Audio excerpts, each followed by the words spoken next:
మైసూర్ రోడ్లో భాగ్యలక్ష్మి మిల్కి రూటు బెంగళూరు ఎంట్రన్స్లోనే ఎయిర్పోర్ట్ టోల్గేట్ వస్తుంది. ఎయిర్పోర్ట్ టోల్గేట్ దాటితేనే ఫస్ట్ సిగ్నల్ దాటి 1/2 కిలోమీటర్ పోతే ఫ్లైఓవర్ వస్తుంది. ఫ్లైఓవర్ ఎక్కితే స్ట్రైట్ 17 కిలోమీటర్స్ ఒకటే రోడ్డే. 17 కిలోమీటర్ పోయినాక 2 దావలు వస్తాయి. ఆ 2 దావుల్లో లెఫ్ట్ సైడ్ పోవాలి, రైట్ సైడ్ పోతే సిటీలో పోతుంది. ముందు పోతే అట్లా రివర్స్ రావాల్సి వస్తుంది. రాంగ్ రూట్లో పోతే సిటీలలో మనకు దావాలు తెలియనప్పుడు గైడ్ అయినా పిలుచుకురావాలి, లేకపోతే మ్యాప్ అయినా పెట్టుకురావాలి. లెఫ్ట్ సైడ్ తుమ్కూరు రోడ్ పోయినాక తుమ్కూరు అనే బోర్డు వస్తుంది. ఆ బోర్డు ఉన్న దావలనే పోవాలి. ఇక్కడ 3 దావలు ఉన్నాయి. లారీ కూడా పక్కన పోయి సైడ్ పోతే మళ్ళీ ఇట్లా తిప్పుకొని వస్తున్నాను చూడండి. అందుకని పోకూడదు, ఎట్లా అంటే అట్లా ట్రాఫిక్ ఉంటుంది కాబట్టి తుమ్కూరు ఉన్న బోర్డు ఉన్న దావలనే పోవాలి. ఇక్కడ ఇక్బాల్ బ్రిడ్జి, ఈ ఇక్బాల్ బ్రిడ్జి కాడ రెడ్ కట్టవాలి. మనం ఇక్బాల్ బ్రిడ్జి అంటారు. ఈ ఇక్బాల్ బ్రిడ్జి కాడ సిగ్నల్ కాడ రైట్ కట్టేది. స్ట్రైట్ 6 కిలోమీటర్ పోవాలి, ఒకటే రోడ్డే స్ట్రైట్, ఏడ తిరగకూడదు. 6 కిలోమీటర్ పోతే రైల్వే బ్రిడ్జ్ వస్తుంది. ఈ రైల్వే బ్రిడ్జి ఎక్కి దిగితేనే ఇంకో సిగ్నల్ వస్తుంది. ఆ సిగ్నల్ కాడ లెఫ్ట్ పోతే యశ్వంతపూర్ పోతుంది, రైట్ పోతే తుమ్కూరు పోతుంది. ఈ 3వ సిగ్నల్ కాడ మనం రైట్ కట్ చేయాలి. రైట్ కట్ చేసి మళ్ళీ ఇంకో సిగ్నల్ 1/2 కిలోమీటర్ని లెఫ్ట్ ఇంకో సిగ్నల్ వస్తుంది. ఈ సిగ్నల్ కాడ లెఫ్ట్ కట్ చేస్తే మనం మైసూర్ రోడ్ పోతాం. స్ట్రైట్ పోతే తుమ్కూరు పోతాం.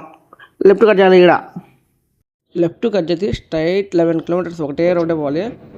స్ట్రైట్ 11 కిలోమీటర్స్ పోయినాక అండర్ గ్రౌండ్ బ్రిడ్జ్ వస్తుంది. అండర్ గ్రౌండ్ బ్రిడ్జ్ కింద లోపల పోవాలి. 1/2 కిలోమీటర్ పోతేనే 2 దావాలు వస్తాయి. 2 దావాల్లో పైనుంచి పోవచ్చు, కింద నుంచి పోవచ్చు. కింద నుంచి పోతే రివర్స్ రావాలి కాటగాడికి, పై నుంచి పోతే స్ట్రైట్ పోవచ్చు కాటగాడికి, ఒకటే రోడ్డే. మనం పై నుంచి పోవడం ట్రాఫిక్ లేదని కాటా వేయించుకొని రైట్ సైడ్ కాటా వేయించుకొని 2 కిలోమీటర్ వస్తే బిగ్ సర్కిల్ కానీ వస్తాయి, పెద్ద సర్కిల్లో. ఆ సర్కిల్ నుంచి లెఫ్ట్ కట్టేయాలి. లెఫ్ట్ కట్టే మళ్ళీ 2 దావాలు వస్తుంది. ఇట్లా 2 దావాల్లో మళ్ళీ రైట్ సైడ్ పోవాలి, లెఫ్ట్ సైడ్ పోవాలి. లెఫ్ట్ సైడ్ పోతే సిటీలో పోతుంది, రైట్ సైడ్ పోవాలి.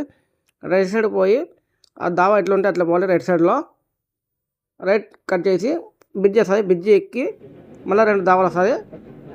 రైట్ సైడ్ పోతే సర్కిల్ ఆడే సర్కిల్ కాడ తిరుగుతాం. మళ్ళీ లెఫ్ట్ సైడ్ పోవాలి. ఈ లెఫ్ట్ సైడ్ పోయినాక మళ్ళీ రైట్ సైడ్ దర్గా కానొస్తుంది. ఆ దర్గా దాటి కొంచెం ముందు పోతేనే మనకి బస్ స్టాండ్ వస్తుంది, శాటిలైట్ బస్ స్టాండ్. ఈ బస్ స్టాండ్ దాటి కొంచెం ముందు పోతేనే లెఫ్ట్ సైడ్ వచ్చేదే మిల్లే భాగ్యలక్ష్మి మిల్లు.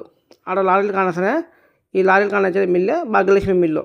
ఈ మిల్ కాడ బండి సైడ్ పెట్టి బిల్లులు ఇచ్చి రావాలి. బిల్లులు ఇచ్చి వచ్చినాక పట్ట ఎత్తుకోవాలి. ఎందుకంటే 10 నిమిషాల్లో షాంపూలో వస్తాడు. అందుకే 10 నిమిషాల్లో షాంపూలో వచ్చి షాంపూలు తీసుకుంటాడు. మీకు బండి ఫాస్ట్గా అన్లోడ్ కావాలంటే షాంపూలతో మాట్లాడుకోవాలి. షాంపూలతో మీరు మాట్లాడుకుంటే బండి 1/2 అవర్లో బండి పిలుస్తాడు. బండి 1/2 అవర్లో పిలుస్తేనే బండి అన్లోడ్ అయిపోతుంది 1 గంటలో. లారీ అన్లోడ్ అయిపోయినా మళ్ళీ కాటకాడ పోయి పెట్టుకోవాలా.